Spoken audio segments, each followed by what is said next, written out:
This is the official EFL podcast with Mark Clement.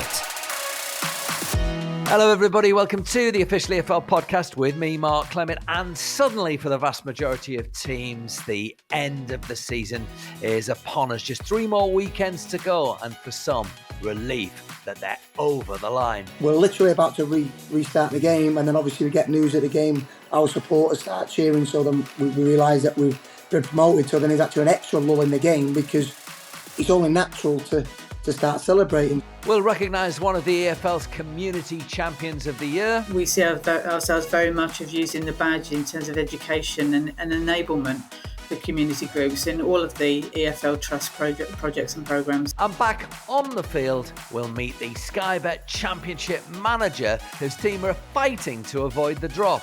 As with every manager, and Richie Wellens would alluded to it, you just need a little bit of time to get your stamp on things and get your players and then get your staff in the right position. And that's what I believe can happen at this football club. It's the official EFL podcast. Where better to start this episode than in Sky Bet League 2 by congratulating Leyton Orient. After Burnley, they're the second EFL team this season to achieve promotion, something that, in my opinion, has looked entirely likely for the whole campaign, although head coach Richie Wellens may disagree. Honestly, Richie, when did you know you were onto something? I think more or less straight away before I got the job, just because the owners were really good, and then I'm working for a director of football in Martin Ling that was so easy to work with. Obviously, he's been a manager himself, so he knows the stresses and strains of the job, and he just allowed me to work with a freedom. We finished last season off really, really well, and we showed signs that potentially we could do something this season. We then started to recruit. We got 4 or 5 players in, and our start was incredible. 9 wins and 1 draw from the first 10. Obviously, Amazing. Put us in a position where we didn't have to. We could afford a blip, but we probably drew a few games where we probably could have gone for the win.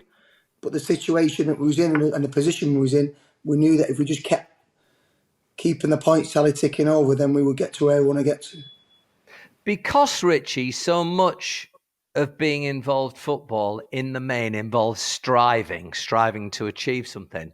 And because you did have that almost unprecedented start, did you have to switch your own mindset into how to manage the guys? Because, you know, there's a difference between trying to get somewhere versus trying to stay somewhere. Not really, because we set goals and targets in pre-season, and all them goals and targets was at the end of the season. So the fact that you've got 28 points from 30 has not really achieved anything. So sometimes psychologically, when you set targets and you reach them, some part of your brain can then switch off and you don't quite get the extra target. So we've never set, in terms of a 10-game block, we've never set any targets. It was always, this is what we want to achieve at the end of the season. So I think it's quite easy to carry on your mindset that you haven't achieved anything after 10 games. We congratulate the players because it's the best ever start from any League 2 club ever, which is a magnificent achievement. But then we just, after them 10 games, to reset and make sure that the end goal is the one that we get. Have you... It seems like a stupid question, but I know how you guys suffer, and obviously half the EFL managers now with Mike Flynn's departure from Walsall today, half the EFL managers have changed this season. Have you enjoyed it, Richie? Or are you so consumed with it and the next game that you don't have time to? No, I suppose every manager is different, and it'd be interesting to actually have a poll. When you're at the bottom, you're under pressure to win to get away from the bottom. And when you win every week, the pressure is to win the next game and the next game and the next game. So I don't think, you know, we drew 2-2 at home to Harrogate 3 games ago. We got booed off. And it's like, really? We were 2-0 up. We should have been out of sight. We just beat Salford away. We just beat Carlisle at home. So we got 6 points from them games. So the fact that a point at home to Harrogate, 7 points from them 3 games would have been really, really good. But the fact that you dropped the 2 points to the lowest placed club is seen as a negative. So, listen, in football, supporters, pundits, social media. Everybody has hindsight, and with hindsight, we can all be the best managers in the world. It's a really difficult job. I've got immense respect for all managers. The ones that have done it for 15, 20, you like to have your Neil Warnock, Nigel Pearson. You have a huge amount of respect for him. It's not easy. But I do think as you evolve and you get more games under your belt, you do become used to it, and you become more consistent. You're not up and down, and you can be a little bit erratic in your first couple of seasons. So I do think, especially young English managers, a Premier League manager once said to me, "You're not a manager until you've got 200 games. Get to 100 league games, and you can start calling yourself a manager." I do think them first 100 can be difficult. Now, listen, we're catching you just less than 24 hours after the final whistle at Gillingham. I think we can sense that it's taken it out of you. Your voice is sounding a little bit hoarse. I mean, first of all, honestly, I mean, what bizarre circumstances to get promoted after a rare-ish defeat this season, but also that you find out during a lull in the game because the floodlights failed or the lights failed with 12 minutes to go. I mean, so mind you, this is your party piece. I mean, your last promotion when you were in charge of Swindon was in the middle of a worldwide pandemic. So I don't know what that says about you, mate. Yeah, no, nothing's ever easy, is it? And our supporters at Leyton Orient, we always make it difficult. Nothing's ever easy, blah, blah. But we've won promotion with what is it, 4 games left? Yeah. But then when the lights failed last night, it's like, Jesus Christ, maybe the supporters are right. It's not easy. But I'd love to say that I had a lot to drink last night, and this is hence why my throat is sore. But it's not. Clem, the referee last night was that poor. That's why my throat's killing me. So anyway, we'll leave that.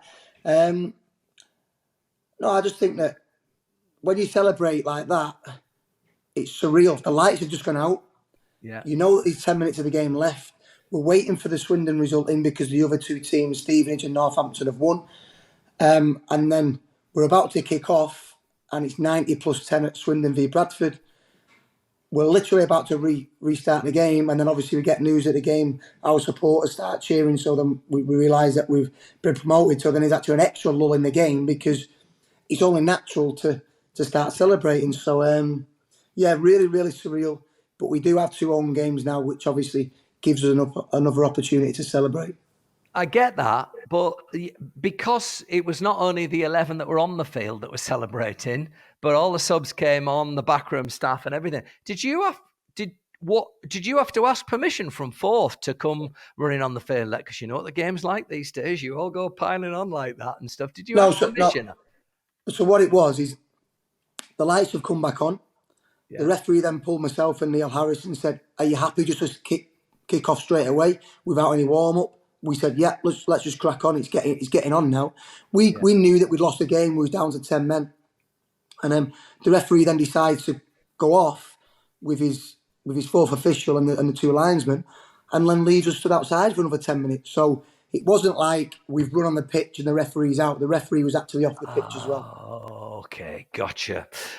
Your emotion when you realise, I suppose you're still trying to manage the game, make sure you don't get done for 3s or 4s and stuff. But if not, when you knew from the crowd, or maybe as the final whistle went and you're out there on the field, what's swilling around you, Richie? What are you feeling? Immense pride. But, you know, I really bought into Leyton Orient as a club. I'd look back and what the club had gone through with the Italian owners, being relegated from League One, being relegated from League Two, having players on huge wages, and then Nigel and Kent taking over, saving the club. The club didn't even have a bank account. It was in a really poor state. And then they get their act together. They get a good manager in Justin Edinburgh to get them promoted from the National League. And then his death just rocked the club. So you imagine being involved in a club, whether it be a player, whether it be the board member, a member of staff, to have someone that you have such affection for lose their life while they've just achieved something great for the club. So immense pride. I'm pleased for someone like Martin Ling, who, when the owners took over, they had a 6-year plan to get it into League One. This was the 6th year. So I was under a little bit of pressure from that, but they did supply me a budget which was about around 7th in the league, so it did give me it gave me a chance. You know, Martin Ling was under a little bit of pressure when I went in there from the outside. I thought that Martin was doing a good job. But then when you get into the nitty-gritty of your daily job, you understand that Martin Ling's under a little bit of pressure. I'm pleased for him, probably as much as anybody, because what he does for me is fantastic. Obviously, he does all the contracts, the recruitment, and what I can only comment on the last 15 months and what he has done has been fantastic, and he's helped me a lot, so I'm really pleased for him. Are you pleased too that you've done it as a team? Because unlike a heck of a lot of teams that get promoted, no absolutely hugely prolific goal scorer in there. We do see that time and time again, don't we? That there's normally a number 9 in there that's banging in 20 plus, but you haven't needed to rely on one individual. Yeah, maybe that's me as well, being a little bit stubborn, because when we won the league at Swindon, we had so much good play. We had a really, really good team. But Owen Doyle scored 28 and Jerry H scored 16. So everybody was just like, oh, you've only won the league because them 2 score goals. It was a lot more than that. So we had an opportunity in January to get a striker in, but we had 2 lads in Aaron Drinnan and who's not been fit for the majority of the season, and Charlie Kelman, who has a possibility to be a really, really good player. He's 21 years old, worked his socks off. And I just thought, you know what? I can still win the league without a striker because of the work ethic of the team. Defensively, the way that we play will still get us enough points to get where we want to do. What I didn't want to do is get a striker in that could potentially score us 10, 12 goals from January till the end of the season. But then the dynamics of the team changed, so I didn't want to risk that. Some lovely shots from the dressing room, and one of the shots is the boys all singing Wagon Wheel, which I think I'm right in saying was written by Bob Dylan back in the day, unless I'm mistaken, but recorded by Darius Rucker 10 years ago. And you've just let on to us before we pressed record on this week's episode of the Official EFL podcast that a few guys in the dressing room were quite religious, and so they that song in particular and one other are born out of that kind of become team anthems as such. Yeah, so there's that Wagon Wheel, and then there's another one. I think it's the Church Basement, which is on all the time. Actually, the first song that is played whenever we arrive in a changing room at home or away is actually the EastEnders theme tune. Is it really? It's a bit embarrassing, but they walk in. We're from East London. They put the EastEnders tune on full blast, and then they put Wagon Wheel and the Church Basement one. But George Moncur is the guy who sorts the music out. Very, very religious lad. And then we actually got now probably maybe up to 12, 15 players that are quite religious. We have a prayer group, but we embrace it. I think it's fantastic. So we've got a little surprise for George come the last game of the season. Don't tell him anything. But it's really actually when you stood in a dressing room surrounded by 20 lads, 10, 15 staff, and then that song comes out and you understand the background to it, then it does become quite emotional. You've got a surprise for George Moncur. You're either going to get Jesse Wallace from EastEnders to come in the dressing room, or you're going to fly Darius Rucker over. Actually, he's on tour, I believe. I'm making out like I know a lot about him. I checked who'd recorded that version of the song. I'll say no more. Let's just make sure George Moncur doesn't listen to this particular episode. I got to ask you, Rich. I mentioned this stat already.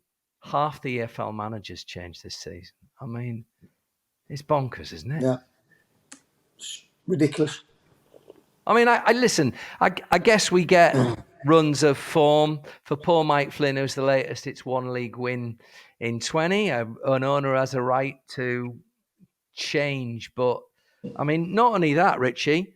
So it's 36 clubs and 10 clubs across the 3 divisions have changed their manager twice. It's hard for me to say because I get it. I do understand it that these owners have put their money in and they want to see a certain thing. But, you know, the owners of Walsall must have got... I know Flinny well. I love Flinny to bits. I played with Flinny and obviously managed against him. And they've given him probably 12, 15 players. So now you're going to sack him and a new manager might come in and not want them 15 players. And then No, I had it at Salford where I inherit a group of players and never got any time to change the feeling, the mentality, the way that we was playing. The one that really hits me was Darryl Clark. I think I mean, come on. He took over. And people always question managers' loyalty. Yeah. And, I'll be getting asked questions probably in the next 4 to 6 weeks. Are you going to stay? Are you going to do this? Whatever. Because when you get success, obviously, interest from other clubs then starts to happen.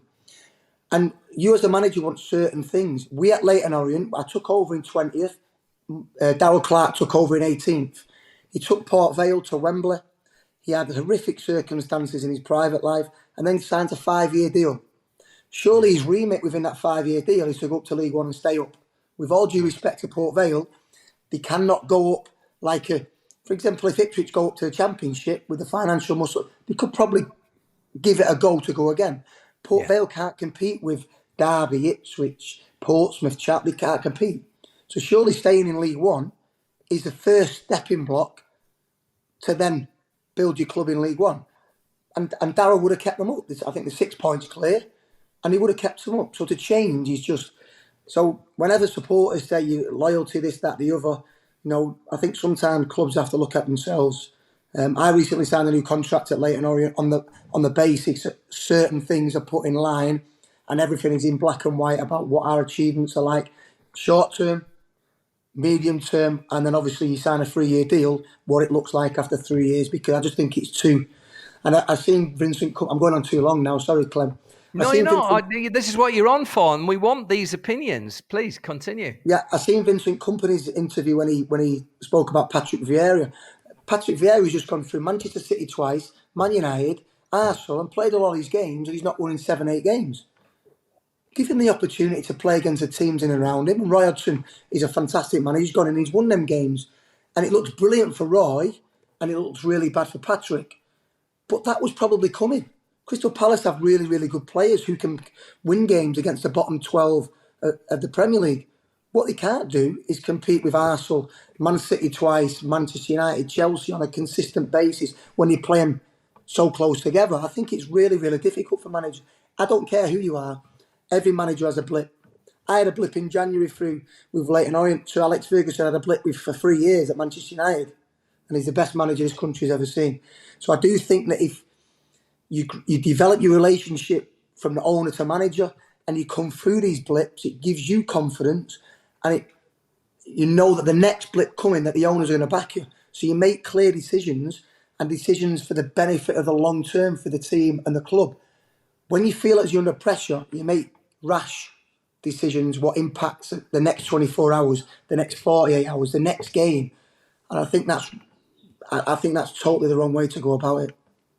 I mean, I'm going to stress that both Richie and I have both said we respect the right that the owner of a club has the right to do what they want with their club. But I'm just saying that half the clubs changing their managers and 10 of them doing it twice, that cannot in every circumstance just be bad management. There's got to be more to it in a lot of those situations, and the managers become the scapegoat. I want to talk about your kind of rivals this season, Richie. Just before I do, this Saturday's coming fixtures then in Sky Bet League 2. Carlisle in 5th, 1 win in 8. They go to Barrow. Bradford in 6th, first defeat in 12, led to Leyton Orient being promoted. They entertained Gillingham, who are now safe from relegation. There's a huge game at the bottom. 23rd placed Hartlepool are 3 points behind Crawley Town in 22nd, who they entertain. Richie's Leyton Orient are at home to Crewe. Stevenage in 3rd go to 8th place Mansfield. They're 4 points clear of 4th with 4 games left. Northampton in 2nd are 5 points clear of 4th with 3 games left. They entertain Harrogate. If I tell you that Stockport in 4th are at home to Rochdale, must win all 3 to stand any chance of maintaining their EFL status. And Walsall, without Mike Flynn, who has been entertained 7th placed Salford. Both Northampton and Stevenage could go up this weekend if Stockport and Carlisle slip up. It's been a right ding-dong-do between, well, certainly the three of you. You'd have to add Carlisle into the mix over the last 2-3 months. And obviously Stockport have been roaring up as well. It's been fabulous from the outsider's point of view, Richie. Yeah, no, I must admit, with Stockport's budget and the way that Dave got them going in the second half of the season, I did think they was a real threat. Yeah. But like we spoke about, getting through adversity before, John Brady, the last day of last season was ridiculous. The fact that he should be home and hose. Scunthorpe Beat should have more pride not to get beat 7-0 on the last day of the season. Yeah. And for him to come back from that, he suffered injuries this year, especially in the last 10 games. He's come through that and now he's in a really good spot. So congratulations to him. Steve Evans, Stevenage beat us. In and around January, we was going through transition where we had a lot of injuries and then integrating new players, and they beat us up. They beat us 3-0, well deserved on the day. And then they went on a really bad run, but it looks like Steve has turned that round, and now I'm got them going again. No team has had it all smooth all season, so I think Northampton and Stevenage are the favourites to come up with us. So well, obviously not congratulations, but I do like it when managers suffer and then they come out the other end. So Steve's done a great job there. Very similar to when we came in. We was fighting relegation last year, and Stevenage was one of them teams that potentially could go down. And as soon as Steve got the job at Stevenage, I said to my assistant Paul Terry, he said, count them out. They're not going down. Steve will keep them up. So no, them two teams have had a fantastic season. I think it'll probably be them two. On the subject of going through hardship, is there's an immense amount of pride that you've won promotion clearly with two different clubs. That's a real feel-good factor. You had a bit of a tough time with your 6 months at Salford, your 6 months at Doncaster. Redemption's probably too strong a word, but I can't find a more appropriate one. Is there something in there that, it gives you a self-confidence boost that, given the right circumstances, you now know you're a darn good manager? I think you deep down you have confidence in yourself. I'd like you to look it up. I took Swindon 19th to win the league within 14 months, and Leyton Orient from 20th to automatic promotion in 13 months. So I'd like to think that I know what I'm doing.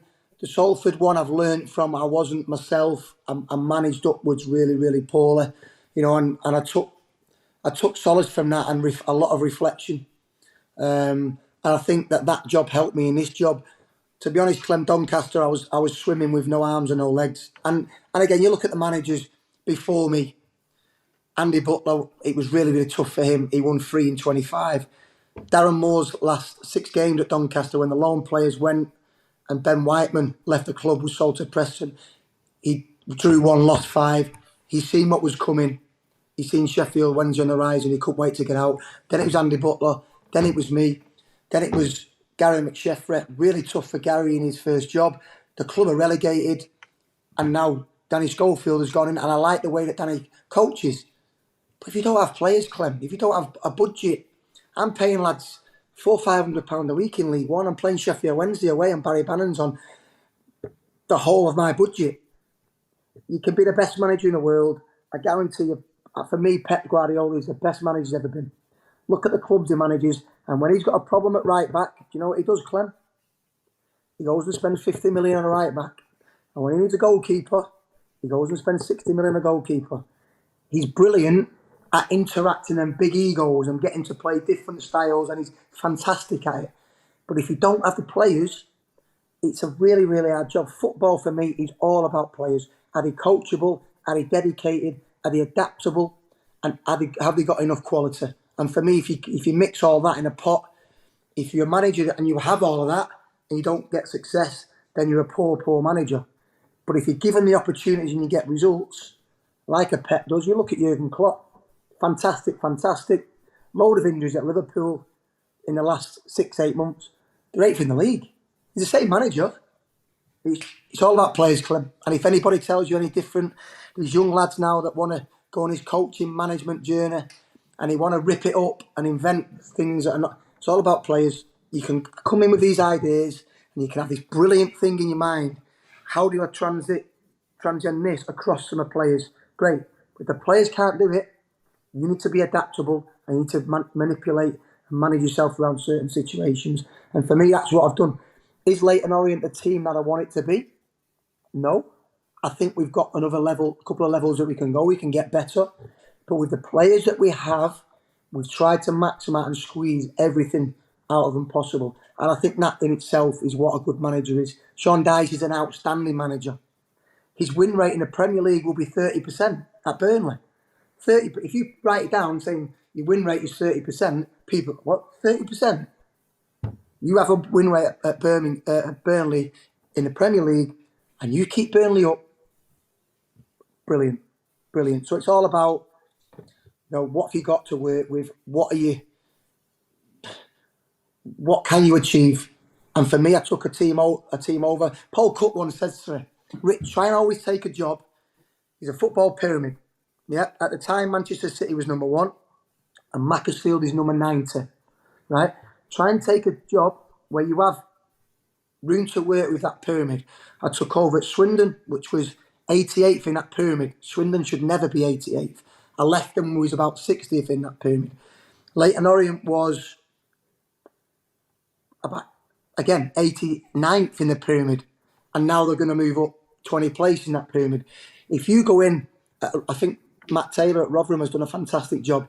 You're taking over at Rotherham, a really good club, but he's been a yo-yo club and Paul Warner's always struggled to keep him in the Championship. Looks like Matty Taylor's going to keep him in the Championship. He's not got much room to work within that pyramid, but he's keeping them stable. For me, he's done an excellent job. You've set that up perfectly because Matt Taylor's going to join us a little bit later on this episode of the Official EFL podcast. Just before I finish off by asking you about preparing for life at Division Higher next season, let me just remind people in Sky Bet League One this coming weekend, the state of place. 4th place Barnsley are at home to Oxford United. No league win in 16 matches, their worst run since the 1980s. 5th place Bolton at home to Shrewsbury. Morecambe in 22nd go to Charlton. Forest Green Rovers relegated last weekend. 6 wins from 43 this season. They are at Cheltenham. It's Derby against Burton Albion. Derby just outside the playoff places. 6th place Peterborough entertain Ipswich, who are second. They're a point clear of Sheffield Wednesday. They've won 10 of their last 11. I say a point clear of Sheffield Wednesday with a game in hand. Plymouth, who are top, 2 points clear of Sheff Wed with a game in hand as well. They're at home to Bristol Rovers. Sheff Wed themselves, after 2 wins in 3 after 6 without, they entertain Exeter City. I should say on Tuesday night, those games in hand take place in Sky Bet League One. That's Ipswich travelling to Barnsley and Plymouth at home to Bristol Rovers. I mean, you'll have had concurrent strategy going on in terms of recruitment, preparation for next season, Richie, have you? Or has it been pretty much preparation since January for where to go once we kick off again in August? No, not really, because we had a plan in January and then we got ripped up 2 games before the window because we got 2 centre-halves out for a long time and Omar Beckel's got a 3-game ban. So it ripped our January transfer plans open and we needed to, instead of what we wanted, we needed to replace a centre-back. We've had discussions on certain things, but before we do anything, we need to make sure that we've offered contracts to certain players who are still at the club. We're waiting on decisions. I think we can push now for them decisions because the players are always using it to go, oh, Gaffer, wait until we know what league we're in, blah, blah, blah. Just trying to buy a bit of time. I've been there. But now we need to push them and we need answers, because the quicker we get answers, the quicker we can plan. We're in a pretty privileged position because we've probably got a 3-week start on especially 2 teams, and we've probably got a 5-week start on whoever goes up from the playoffs. So I think we need to use that.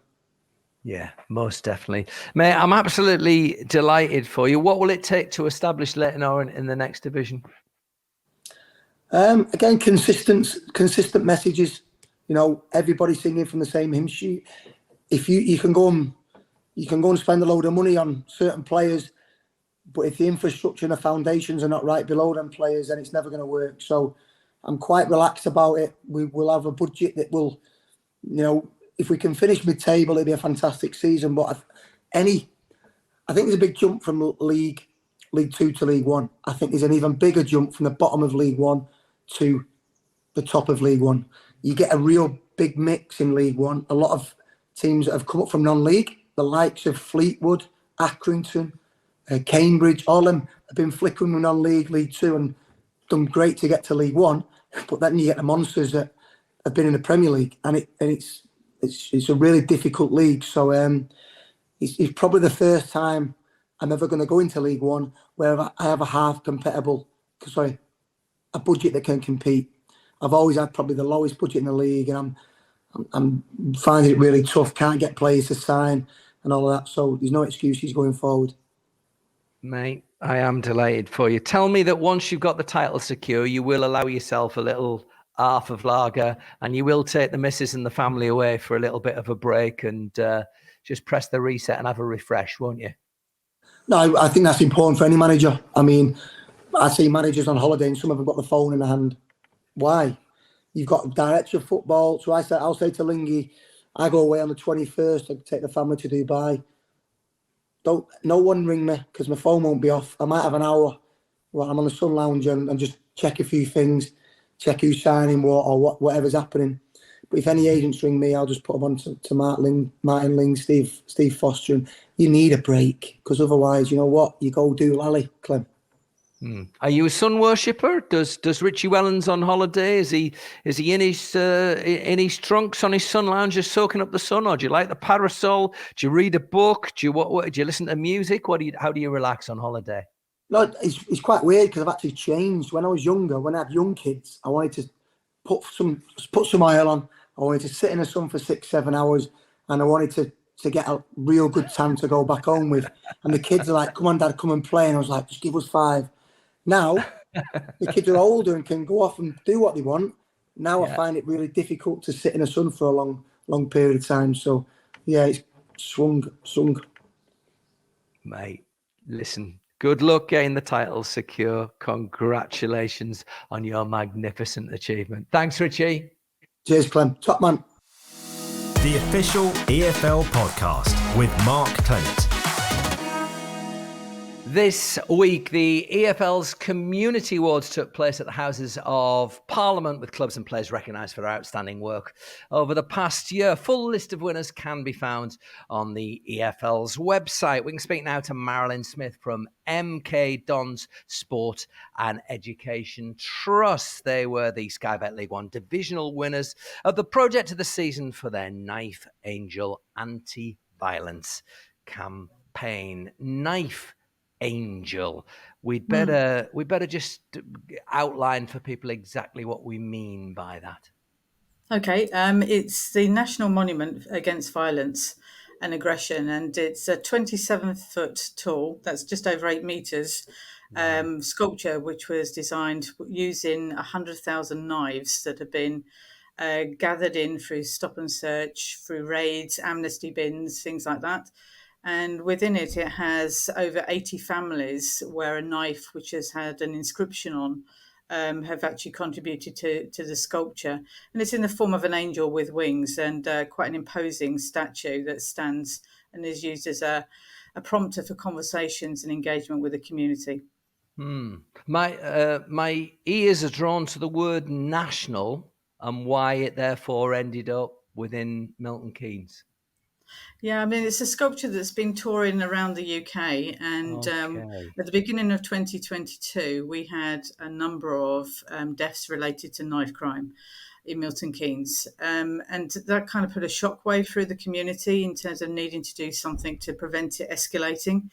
And the Police and Crime Commissioner and the Assistant Chief Constable made a decision that they were keen to host the Angel in Milton Keynes.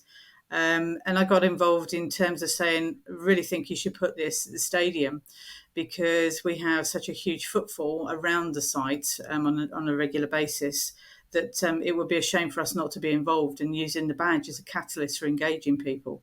So that's why it came to Milton Keynes originally. And it's a bit of a Marmite sculpture in that some people don't like it because it suggests that there's a knife crime problem, and others recognise it's a tool for good in terms of being able to talk to people about the issues around knife crime and aggression in communities. I confess that when I think of Milton Keynes, and obviously I've been to your club, I don't know, a dozen times over my time as a broadcaster, also done some other bits and pieces of filming around. We're a city, aren't we? We are a We are city. now, yeah, Yeah, absolutely. we are a This year city we're now. in the city, yeah. Yeah, good. Good geographical knowledge there. I must confess, I think of leafiness and a bright, young, developing city. I guess that it is that balance, isn't it, between trying to subdue the problem that you have, like the social problems the whole of the UK has, not making people think that Milton Keynes is an unsafe place to live. Absolutely. I mean, we were really conscious of that in terms of the way we designed our education programs. Was first of all to reassure young people and communities that Milton Keynes is a safe city, but in order to make it stay safe, you need to kind of have some education and demystify people around, this perception that carrying a knife keeps you safe, that actually you're less likely to be hurt if you carry a knife. Well, of course, that's rubbish. And that most people that actually carry knives, they're often the victims in those situations. And that the long-term implications of being stopped and found to be carrying a knife has a long-term effect on your career pathways, your opportunities as an adult going forward as well. So we were looking at that stance and also thinking with young people about how they could become ambassadors to encourage others to take a similar path and be against violence and against carrying knives across the city as well. Marilyn, I just want to be clear I've understood this. What you're basically saying is a hefty proportion of youngsters carrying knives are doing so as a self-defense mechanism, as a sort of repellent to those who might attack them. But as a result, they get either sucked into being the victim of violence, or, as you say, it can have quite catastrophic effect on their life just by implication. Absolutely. There are lots of facts out there which indicate that if you carry a knife, then there's a good chance that you'll be hurt by the knife if you use it in an aggressive situation. And if you're carrying it as a form of protection, it's a false sense of security, and that potentially that actually puts you in greater risk of things escalating out of control than it would be if you didn't have that knife. And you're more likely to move away from the scenario than if you're in a confrontation and you're carrying. So those were the kinds of conversations we were having, trying to demystify the kind of the information that young people carry with them around the use of knives. Everything from young people thinking that there are safe places to stab someone where they won't die. And all those kind of misconceptions, misunderstanding is what we were trying to address within the education pathway with teenagers of young people. And for our primary age, in terms of looking at peer pressure, looking at violence, not just in terms of knife crime, but broader violence, that can be experienced in communities and families as well. So the whole education pathway, we work with just over 3,500 school-aged children to kind of provide them education around knife crime and how to keep safe. And that was kind of a legacy of this work.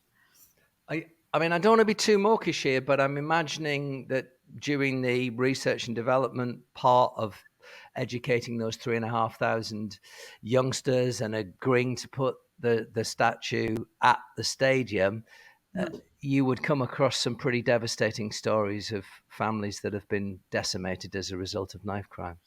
We did indeed. In fact, we worked with a number of families, including one family in particular who were very heavily involved in fact, volunteered every day. The Knife Angel was with us at the stadium and supported with some of our education tools. And has continued to be involved beyond the Knife Angel in working with us on a legacy program, which is around trauma kits for taxi companies, for venues around the city, so that if anybody experiences a serious bleed, that there is a kit there next to the defibrillator that they can use to try and keep somebody alive, basically, while emergency services kind of become in attendance. So they've been involved right the way through the program in terms of that delivery and messaging around why it's important, not just for the individual directly involved in a knife crime, but the impact on families and communities as a result of knife crime as well. Do we underestimate the effect that having your players as ambassadors can have on the next generation? I think you can never underestimate just how important players are in terms of messaging around all sorts of issues. We were lucky enough to have full engagement by the whole stadium group here at Milton Keynes. So we had players and coaches on every single tour that we did with young people at the stadium. They shared their own personal stories around family members or friends that they know had experienced knife crime, and were really keen to promote the whole concept of becoming an ambassador against knife crime as well. The statue itself is still with you and still with you to the end of the season? No, sadly not. You get the knife. You get the Knife Angel for a month, and we saw this very much as just a catalyst to get that conversation started. So our work continues, and we're still doing work with schools, with prisons, with youth groups, all sorts of people around kind of anti-violence. But we had the Knife Angel with us from December before it moved on then to Slough. But during that time, we managed to engage 50,000 people in meaningful conversations around anti-violence. So it's a fantastic tool for engaging people around this issue. Yeah, that's an astonishing number. I have to say as well that there is a video out there showing your own involvement with Knife Angel, and well, as a piece of art as well, I should say it is worth looking at, because it's a very impressive work. It's also very scary and I've only seen it remotely, when the camera moves in and you do see the blades and imagine the damage all those knives could have done. Do you know what? As I sit here, I'm once again in awe of the work that EFL clubs do in their community, that those of us that love the game, even those of us like myself that have the privilege to work in the game, just have no awareness of, Marilyn. There's a lot going on. Lots of opportunities for communities to engage with football clubs around all sorts of issues and subjects. And we see ourselves very much of using the badge in terms of education and enablement for community groups in all of the EFL Trust projects and programs. So we just feel really privileged that we're able to use that badge as a way of developing partnerships in terms of delivery with people like Thames Valley Police and with community organisations who want to work alongside us, and that gives us a really powerful position to affect significant changes for communities. Marilyn, we've got to offer you our congratulations. Thanks for explaining. Keep up the great work, and we appreciate you joining us on the Official EFL podcast. Thank you. And it goes without saying, if you have been affected by knife crime, you have our sympathy. Please do, if you feel as though you want to make a difference in your communities, please do look up the great work that MK Dons have been doing. And if you'd like to see a full list of all this year's community award winners, you can go to www.efl.com. That's www.efl.com.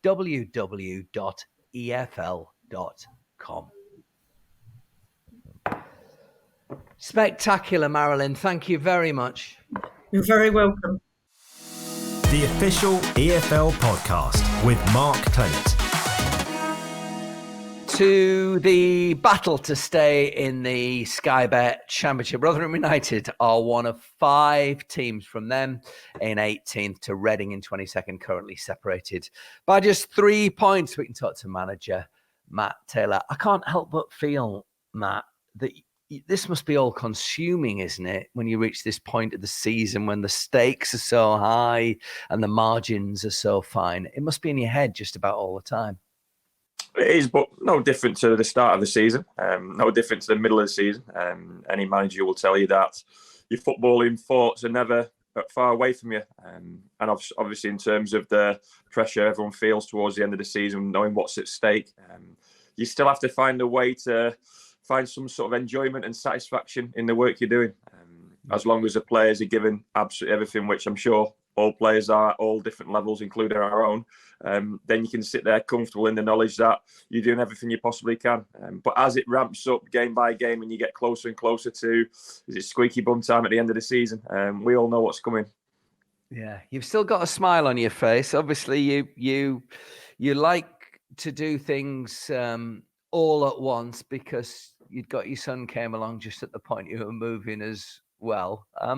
That's a big lifestyle change, is it not? Because I know in previous conversations we've had, you'd really bought in to life down in Exeter, and then suddenly you've got, I guess, family a little bit closer, etc. Yeah, look, I had a fantastic time down at Exeter. A great place to live. The Southwest was excellent to me in terms of the upbringing, the understanding in terms of my footballing career as a player, and then my coaching career and managerial career as well. So I really enjoyed my time down there. But when the opportunity to manage at championship level came around, and this is no disrespect to Exeter, I knew there was a ceiling leaving Exeter as a club. So I felt it was the right opportunity. I wasn't going to get many of those opportunities because it's so difficult for any young English manager to progress through the leagues unless you get promoted with the team you're working for. And that opportunity came up. Coincidentally, the young man was 6 weeks old at the time. So we had a big decision to make as a big decision to make as a family. But we committed to it, and we're so pleased we did because we're loving our time in Yorkshire. Yeah, I think one of the statistics I always quote people is for most people in normal jobs, if you move roles, even for a similar role, let's say a head teacher moving from one school to another school, they reckon the standard ramp up time to be fully in your groove is 9 to 12 months. And yeah, I think, you declared your hand on a Monday and were taking the team on the Wednesday. I mean, football is nuts, is it not, in comparison to everything else? It is. It's absolutely nuts, but we absolutely love it. Everyone who's involved in football gets that enjoyment and that satisfaction out of it. I've got all my friends are teachers. Everyone who I did my degree with at Sheffield Hallam University, they went on to teach, and some of those are head teachers as well. And they're envious of the jobs we have, understandably so. And I'm not saying that that's a downgrade on the teaching profession, but they want to work in football. They want to understand what the lifestyle's like. They want to understand what the pressure's like. The changes which you've just alluded to, you never know when they're going to happen. You can get sacked in the space of 24 hours. You can get offered jobs elsewhere. You can lose players for injury. It's constantly changing and evolving, and it's never boring. And we're certainly living a lifestyle which is full in terms of what we encounter on a daily basis. But there's always that belief that when the Saturday comes or the Tuesday night comes, whenever the fixtures come, and you're stood on the touchline, that team represents what you're all about. Are you, when you are not playing, because obviously you had your draw on Tuesday night against Burnley, and then there were games as we speak last night as we're recording this.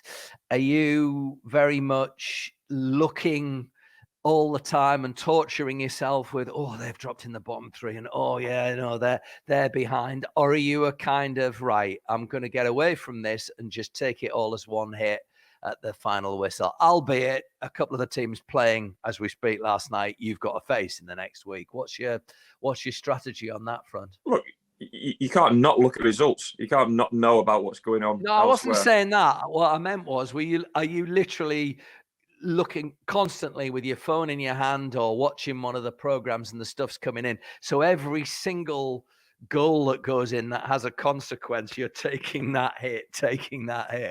No, I've got too many other things going on. And if I'm not looking after the little man, then I'm watching games elsewhere. I was at the Middlesbrough game last night, Middlesbrough Hull game. So it's a constant in terms of the way you work through the week. And distractions are good distractions. As soon as the final whistle went against Burnley on Tuesday night, it was straight home, do a little bit of work post-game, and then Wednesday daytime was daddy daycare, and then Wednesday evening I was back working, going to the Middlesbrough game. So it's a constant, but like I said, alluded to earlier, you can't not see what else is happening elsewhere, because you look at the league table, you look at the results, you look at teams' form, teams' personnel, some of the teams we've got to play as well. So you're constantly in the know and understanding of what's happening elsewhere. We have no control over that. I've got certainly no control over that. All I can control is our intent and approach to each and every training session, each and every meeting we have, each and every game. And that will continue in the right vein until something happens at the end of the season where either we are successful or we've failed in terms of what we started out to do. I get that, but you take the inference of my question, which is that every goal has a consequence. Some bring a positive flow for you. Others you're going, oh no, if only they could have hung on there and things. I mean, listen, we all know the score at the start of the season, don't we? 3 teams go up, 3 teams go down. Those 3 are the unfortunate ones, and you don't want to be one of them. Yeah, absolutely. And trying to find a way to stay level.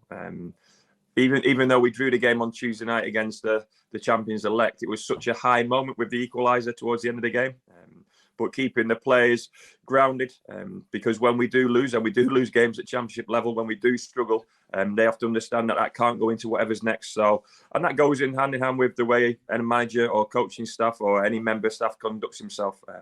Trying to remain the voice of reason at times is difficult to do. Trying to understand the pressures that everyone else is under, the kit man, the chef, the physio. Everyone has something riding on what happens at the end of this season. We know how big it is for a club like Rotherham to try and sustain championship status, because it's something we've not done for the last 3 attempts. For 6 years now, we've been a yo-yo club. We need time to improve our infrastructure and slowly get to become a sustainable championship club. We'll only do that by staying in the league this time round. That gives myself and everyone involved with the club a little bit more time. Yeah. We had Richie Wellens on a little bit earlier to congratulate him on Leyton Orient's promotion, and he did cite the pluck with which you'd taken that job, because I guess general perceptions are there's not much more in the tank at Rotherham, that what you just described, the yo-yo club status, is their natural position in football's order. Probably it's higher historically, if you go back right over history. You obviously saw something in there that others didn't, that there was a tiny bit more stretch in there, that one day Rotherham could consolidate-ish their position at championship level. Yeah, you have to believe in your own ability. You have to believe in people.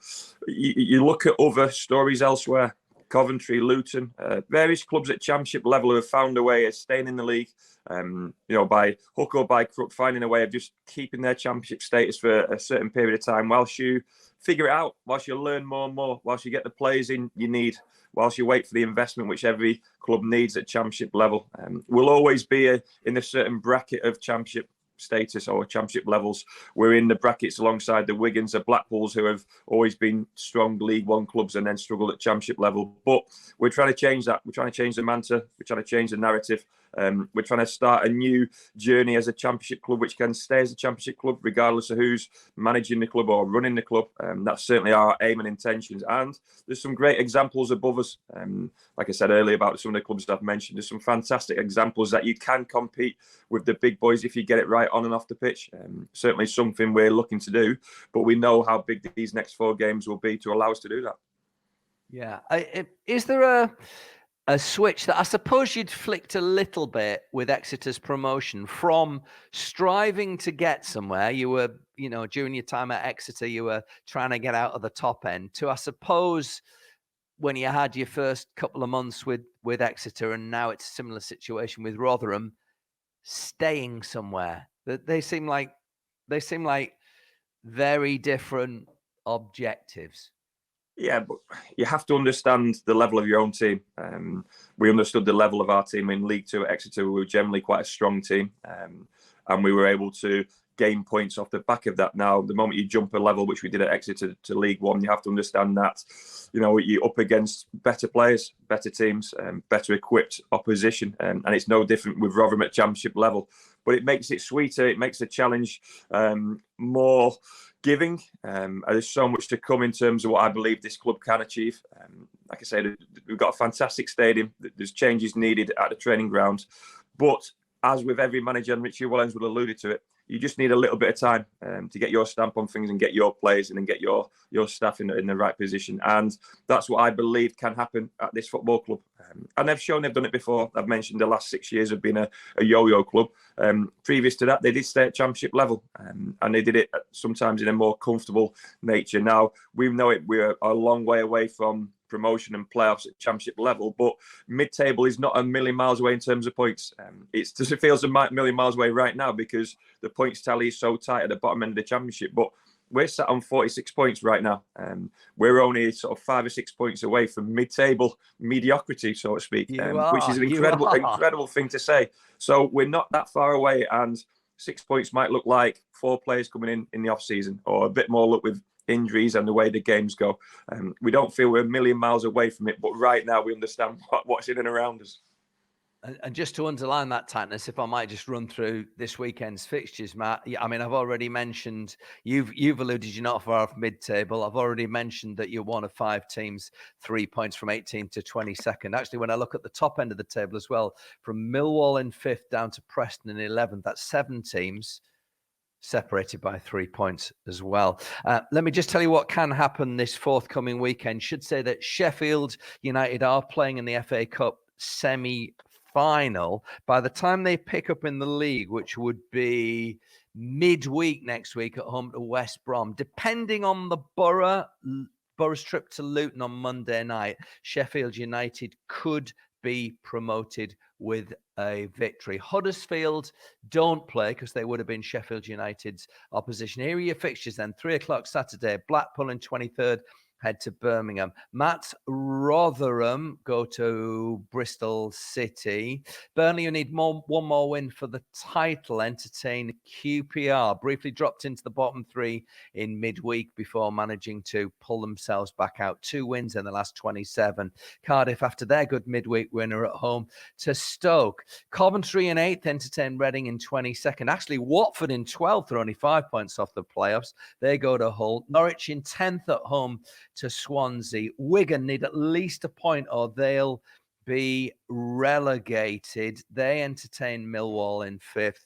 Blackburn in 6th. Go to Preston, obviously still with a chance of making the playoffs themselves. And then on Sunday, it's 7th place West Brom against 9th placed Sunderland. Should tell you as well that maybe if Burnley don't make it on Saturday, they might enjoy winning the title at their arch rivals Blackburn Rovers on Tuesday night. And if we're really doing the full circle, before we join you again on the official EFL podcast, there's a rather big game for Matt's Rotherham next Thursday night against another one of those teams in that cluster of 5 near the bottom there. Cardiff City. It's actually quite breathless, isn't it? You know, the way in which it's been lined up by Sky on TV in a game every night of the week with some rest in it. And the fact, actually, Matt, that of all those fixtures I've just listed, which is every single one over the space of the next week, there's no dead rubbers at all. No, there's not. But we had a meeting last week with the players, and we talked at length about what this league is all about. And you've just spoke about it there in terms of the demands, the fixtures, the exposure, the way it feels for the public, the way it's supported, the way it's watched across the world. And that's worth fighting for.